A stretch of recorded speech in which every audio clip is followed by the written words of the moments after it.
به نام خداوند جان و خرد. یکی از ارکان اقتصاد و توازن در نوع نگاهی که ما داریم، سلامت، اقتصاد و توازن، توجه کردن به این عنصر بسیار مهم احیای صنایع صرفه‌جوست.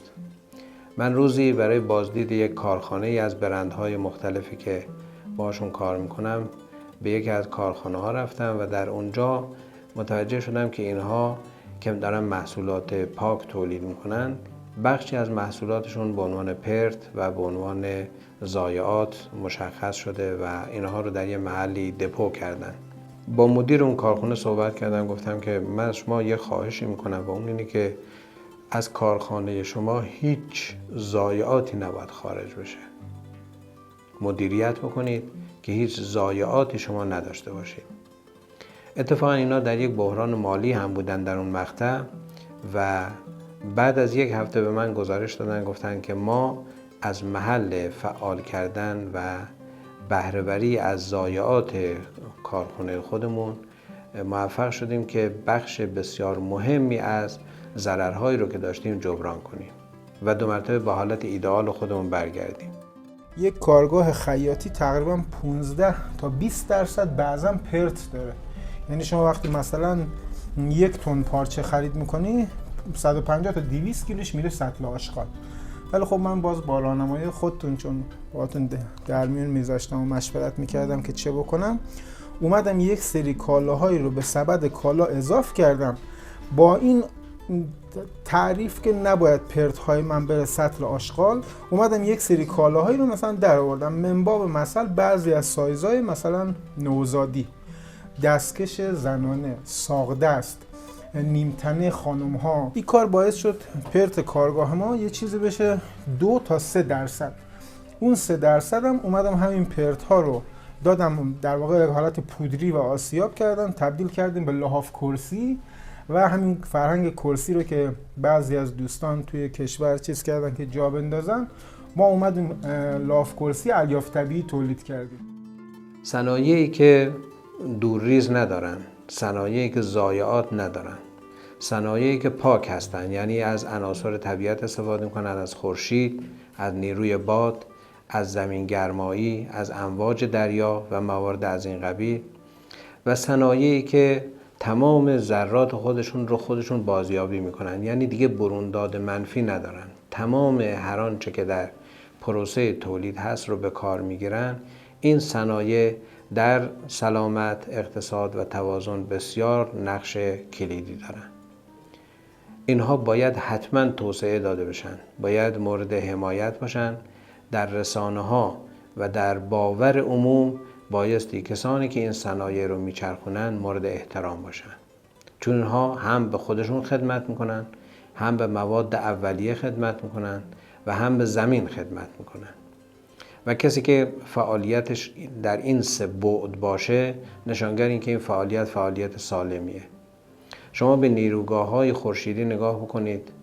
اینها علاوه بر این که یک سطحی رو ایجاد میکنن که بتوانند از نور خورشید نیروی برق رو استخراج بکنن، سوخت فسیلی رو هدر نمیدن، هوا رو آلوده نمیکنن، سر و صدا و مسائل اینطوری ایجاد نمیکنن و از طرفی سایه‌ای رو که در زیر این پلت ها ایجاد میشه میتونن به عنوان مکانهایی برای حوضچه‌های نگهداری آب و موارد از این قبیل به کارگیری بکنن. میبینین که تمام این یک به تعبیر سیاسیون یک معامله برده. صنایع برد، همونطور که در سیاست‌های برد رو ما داریم، صنایع برد رو هم ما باید به عنوان یک استراتژی بهش توجه بکنیم.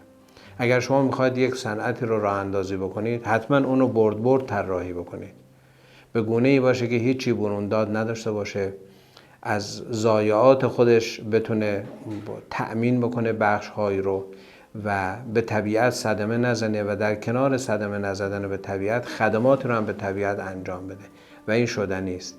ممکنه بگه چه صنایع اینطوری هستن؟ صنایع زنبورداری کاملا این گونه هستن.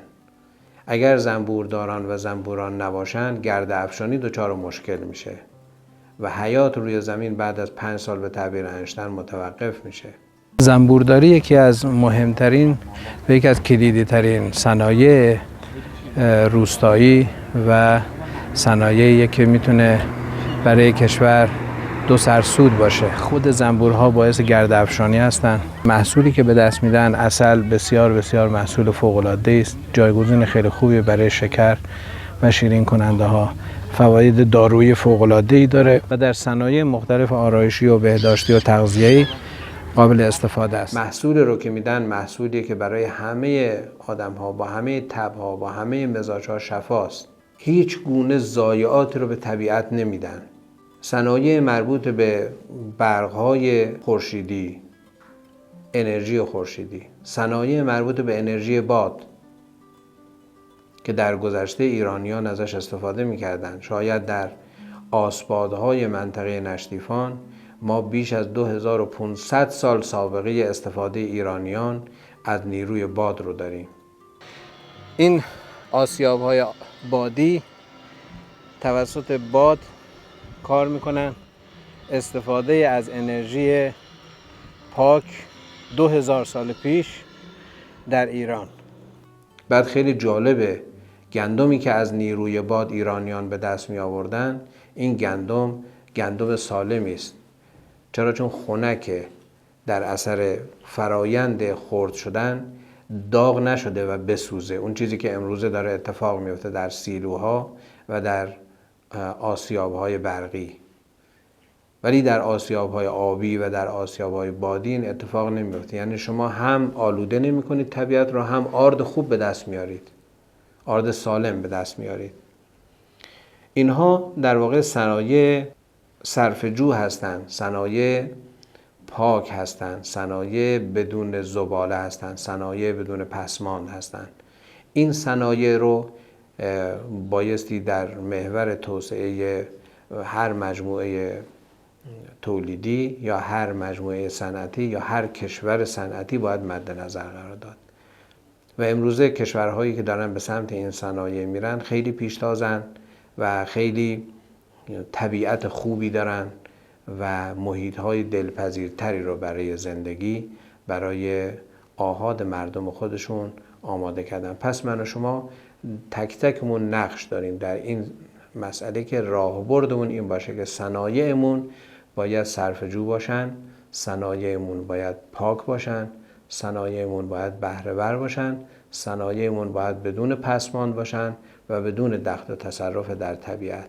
اگر ما این کارو کردیم ما هم صنعتی هستیم هم پاسدار طبیعت. خدایا چنان کن سرانجام کار تو خوشنود باشی و ما رستگار.